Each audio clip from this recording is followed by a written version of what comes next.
എനിക്ക് സങ്കടമൊന്നുമില്ല. സത്യം, എനിക്കിപ്പോ വലിയ സമാധാനം തോന്നുന്നു. മണിക്കുട്ടിയെ എനിക്ക് ധൈര്യമായി നിങ്ങളെ ഏൽപ്പിക്കാം. ഇതിനപ്പുറം വേറെ എന്ത് ഭാഗ്യ മരിക്കാൻ പോകുന്ന ഒരാൾക്ക് കിട്ടും. അങ്ങനെയൊന്നും പോവാൻ സമ്മതിക്കില്ല ഞാൻ. ഒരു കാര്യം ഞാൻ തീരുമാനിച്ചു. എന്റെ മനസ്സിൽ ഇനി മുതൽ നീ ഇവിടുത്തെ ജോലിക്കാരിയല്ല. ഒരു നല്ല ഭർത്താവ് എങ്ങനെയൊക്കെ ഭാര്യയെ സംരക്ഷിക്കൂ, അതുപോലെ ഞാൻ നിന്നെ നോക്കും. കണ്ണേട്ടാ വേണ്ട.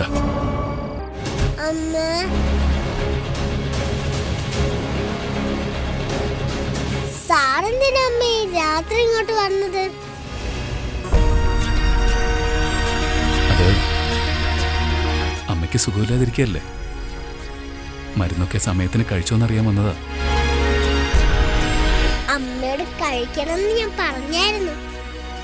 കഴിച്ചമ്മേ? കഴിച്ചു സാറേ. ഇനി അമ്മയുടെ അസുഖമൊക്കെ കുറഞ്ഞോളൂ അല്ലേ? ഒക്കെ മാറും. മോള് പ്രാർത്ഥിച്ചാ മതി കേട്ടോ.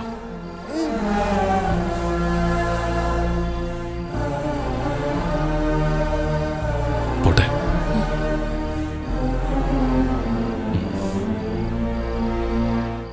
ഹലോ. എന്താ ഒരു മൈൻഡില്ലാത്തത്? അതെ, ഞാൻ അത്യാവശ്യമായിട്ട് ചില ബിസിനസ് ഡീറ്റെയിൽസ് നോക്കായിരുന്നു. ഓ, ഭാര്യ പോലും ശ്രദ്ധിക്കാൻ സമയമില്ലാതെ എന്ത് ഡീറ്റെയിൽസാ ചെയ്ത് തീർക്കാനുള്ളത്? അത് ശിവശങ്കർ എന്ന് പറയുന്ന ഒരു കോൺട്രാക്ടർ ഇന്ന് കാണാൻ വരുന്നുണ്ട്. പറ്റിയ നമുക്ക് അയാളുമായിട്ടൊരു എഗ്രിമെന്റ് സൈൻ ചെയ്യേണ്ടി വരും. കൃഷ്ണയ്ക്ക് എങ്ങനെ അയാളെ പരിചയം? ആളുകളെ കണ്ണോടച്ച് വിശ്വസിച്ച് ഒരു അബദ്ധത്തിൽ ചെന്ന് തല വെക്കരുത്. എനിക്ക് പരിചയമില്ല, ഭരത്തിനറിയാം. അവനാ ശിവശങ്കറിനെ എനിക്ക് പരിചയപ്പെടുത്തി തരാന്ന് പറഞ്ഞത്. എങ്കിൽ പിന്നെ നല്ല ആളാ. ആഹാ, അനിയന്റെ കക്ഷിയാണെന്ന് പറഞ്ഞപ്പോ വിശ്വാസമായല്ലേ? കൃഷ്ണയ്ക്ക് അറിയില്ല എന്നെ.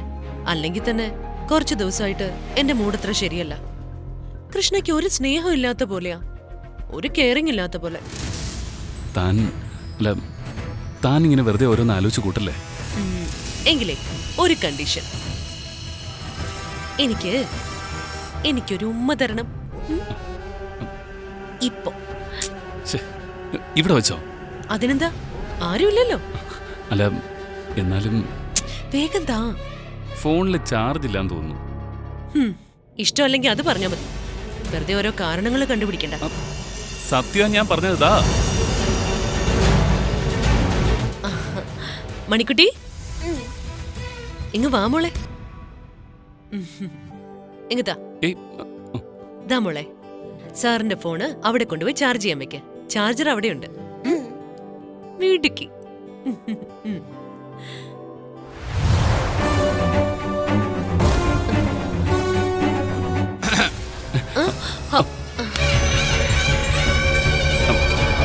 അല്ല, വെറുതെ ശിവശങ്കർ അവിടെ എത്രയെന്നാ പറഞ്ഞത്? ഞാൻ നോക്കട്ടെ.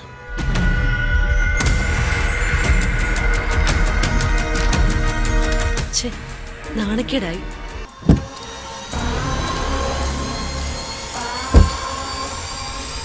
നമസ്കാരം. വേറെ താമസമൊന്നുമില്ലല്ലോ. തൻ്റെ അളിയനെ കണ്ട് സംസാരിക്കാലോ. അതിനു മുമ്പ് നമുക്ക് തമ്മിലൊന്ന് സംസാരിക്കാം.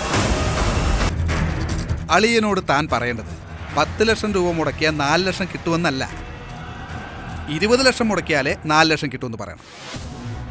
കരാർ പ്രകാരം നമ്മൾ 4 ലക്ഷമേ കൊടുക്കുന്നുള്ളൂ. അപ്പോൾ ബാക്കി 4 ലക്ഷം? അതിൽ 3 ലക്ഷം എനിക്ക്, 1 ലക്ഷം തന്നെ. സമ്മതാണോ? ശരി, സമ്മതം. Very good.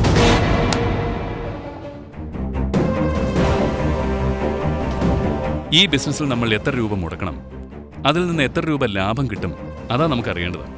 എത്ര രൂപ വരെ മുടക്കാൻ നിങ്ങൾ തയ്യാറാണെന്ന് അറിഞ്ഞാൽ കൊള്ളാം. ലാഭത്തിന്റെ വലിപ്പം അനുസരിച്ച് കൂടുതൽ ഇൻവെസ്റ്റ് ചെയ്യാൻ ഞങ്ങൾ തയ്യാറാണ്. അതെ, ഞാൻ ഒരു കൊട്ടേഷൻ തയ്യാറാക്കിയിട്ടുണ്ട്. അതനുസരിച്ച് നിങ്ങളുടെ കമ്പനി മുടക്കേണ്ട തുക